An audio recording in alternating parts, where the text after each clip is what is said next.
नमस्कार दोस्तों, इस वीडियो में बात करेंगे भारत निर्वाचन आयोग के बारे में। इसको चुनाव आयोग भी कहा जाता है। एक संवैधानिक निकाय है, एक कॉन्स्टिट्यूशनल बॉडी है जिसका संविधान में वर्णन है। साथ ही ये देश में लोकसभा, राज्य विधानसभा, राष्ट्रपति, उपराष्ट्रपति के चुनावों को ये करवाता है, उसकी जिम्मेदारी है। बैकग्राउंड के बारे में अगर बात करें तो भाग 15 जो है चुनावों से संबंधित है।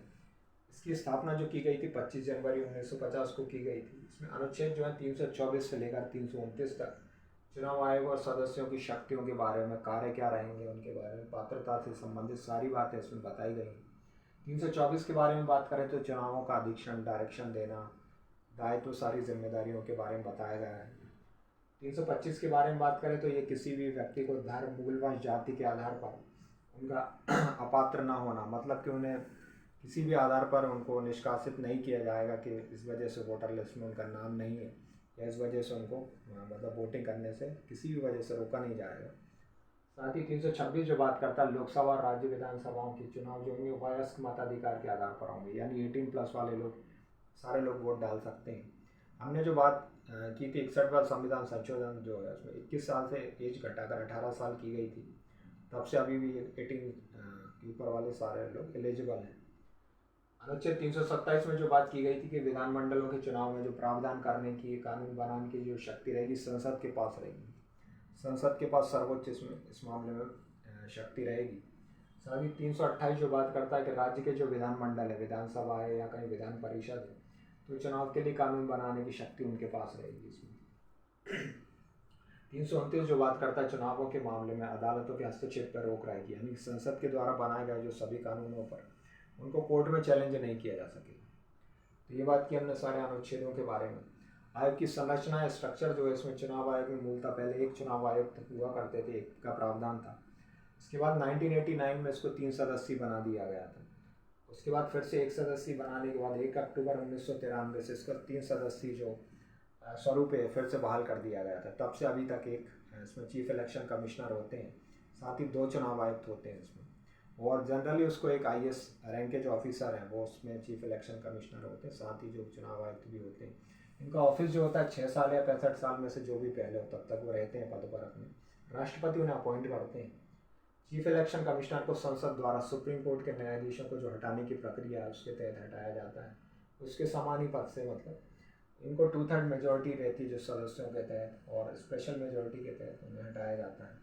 इनके अगर कार्यों के बारे में बात करें तो आम चुनाव या उपचुनाव के लिए समय समय पर चुनाव कार्यक्रम वो डिसाइड करते हैं, तय करते हैं कब चुनाव होंगे, किस डेट में होंगे, कितने टाइम पीरियड के लिए होंगे।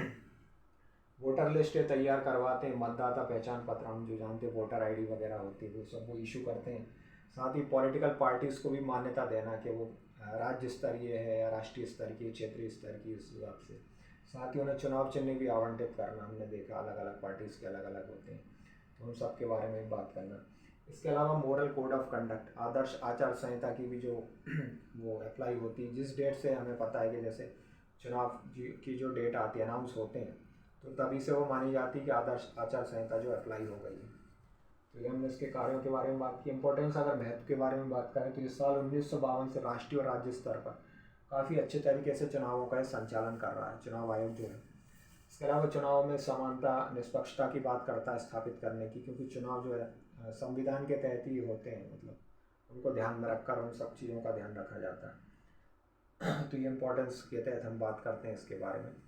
साथ ही ये जो पॉलिटिकल पार्टीज़ के साथ ही मतदाताओं, कहीं ना कहीं कोऑर्डिनेशन के तहत ही काम होता है चुनाव आयोग जो काम करता है।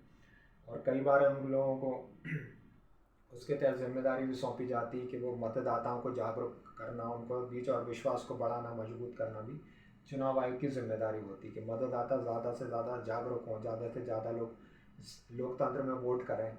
एक लोकतंत्र के उत्सव की तरह इसको मनाया जाता है। जब भी कहीं किसी जगह इलेक्शन होता है तो एक लोकतंत्र के उत्सव की तरह हम देखते हैं कि वहाँ पर काफ़ी मतलब एक उत्साह रहता है लोगों के बीच में, हमें वोट करना है, खासकर नए लोगों के बीच में। जो लोग पहली बार, जो बच्चे जैसे कि 18 साल के हुए हैं, पहली बार वो वोट करेंगे, तो काफ़ी ज़्यादा वो एक्साइटेड रहते हैं कि उन्हें पहली बार ये मौका मिला है। साथ ही चुनौतियाँ, चैलेंजेस के बारे में बात करें तो कई बार आदर्श आचार संहिता का भी उल्लंघन किया जाता है। हम देखते हैं कई बार मतलब कहीं बिल्डिंग का यूज़ किया या जो मशीनरी का, पॉलिटिकल जो ये एडमिनिस्ट्रेटिव मशीनरी का यूज़ किया, तो वो ऐसे उल्लंघन किया जाता है। साथ ही जो राजनीति का अपराधीकरण भी हुआ है। कई सालों में हमने देखा है कि हिंसा बढ़ी है, कई ऐसे चीज़ों का उल्लंघन हुआ है। कई पार्टीज़ भी ऐसे लोगों को वोट देती हैं जिन पर कई क्रिमिनल कई चार्जेस हैं, मतलब मर्डर के चार्जेस है, अटेम्प्ट टू मर्डर है, किसी को डराने धमकाने के चार्जेस हैं, वो लोग जीत भी जाते हैं। तो ये राजनीतिक अपराधीकरण कई सालों में हमने देखा बड़ा है। इलेक्शन के कमीशन के पास भी राजनीतिक दलों को रेगुलेट करने की शक्ति उस तरह से नहीं है कि उन्हें रेगुलेट कर सके, उन पर कहीं ना कहीं रोक लगा सके ठीक तरीके से। ये ऐसे कई चीज़ें हुई हैं, कहीं ना कहीं आदर्श आचार संहिता का भी उल्लंघन कई बार होता है।